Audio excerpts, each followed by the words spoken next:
The book, don't tear it any more. Faber sank into a chair, his face very white, his mouth trembling. Don't make me feel any more tired. What do you want? I need you to teach me. All right. Montague put the book down. He began to unwad the crumpled paper and flatten it out as the old man watched tiredly. Faber shook his head as if he were waking up. Montague, have you some money? Some, $400 or $500. Why? Bring it. I know a man who printed our college paper half a century ago. Faber opened the bedroom door and led Montague into a small chamber where stood a table, upon which a number of metal tools lay among a welter of microscope, wire hairs, tiny coils, bobbins, and crystals. What's this? Asked Montague. Proof of my terrible cowardice. I've lived alone so many years, throwing images on walls with my imagination, fiddling with electronics, radio transmission has been my hobby. My cowardice is of such a passion, contemplating the revolutionary spirit that lives in its shadow. I was forced to design this. He picked up a small green metal object no larger than a .22 bullet. I paid for all this. How? Playing the stock market, of course, and the last refuge in the world for the dangerous intellectual out of a job. Well, I played the market and built all this, and I've waited. I've waited, trembling, half a lifetime for someone to speak to me. I dared speak to no one. That day in the park when we sat together, I knew that someday you might drop by. With fire or friendship, it was hard to guess.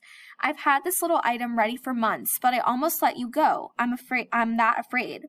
It looks like a seashell radio. And something more. It listens. If you put it in your ear, Montague, I can sit comfortably home, warming my frightened bones, and hear and analyze the fireman's world, finding its weaknesses without danger. I'm the queen bee, safe in the hive. You will be the drone, the traveling ear. Eventually I could put out ears into all parts of the city with various men listening and evaluating. If the drone dies, I'm still safe at home, tending my fright with a maximum of comfort and minimum of chance. See how safe I play it? How contemptible I am? Montague placed the green bullet in his ear. The old man inserted a similar object in his own ear and moved his lips. Montague, the voice was in Montague's head. I hear you. The old man laughed. You're coming over fine, too.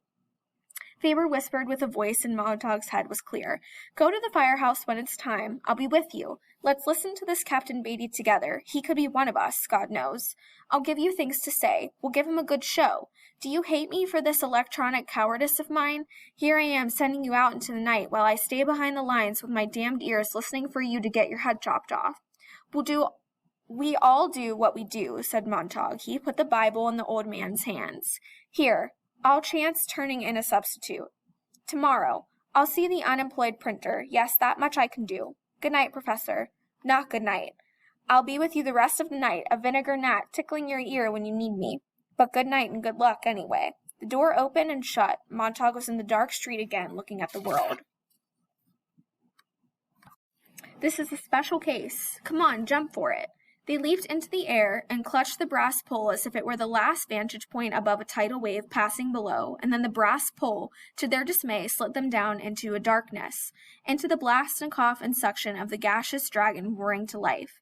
They rounded a corner, and thunder and siren. Here we go! Montague looked up. Beatty never drove, but he was driving tonight, slamming the salamander around corners, leaning forward high on the driver's throne, his massive black slicker flapping out behind so that he seemed a great black bat flying above the engine, over the brass numbers taking the full wind.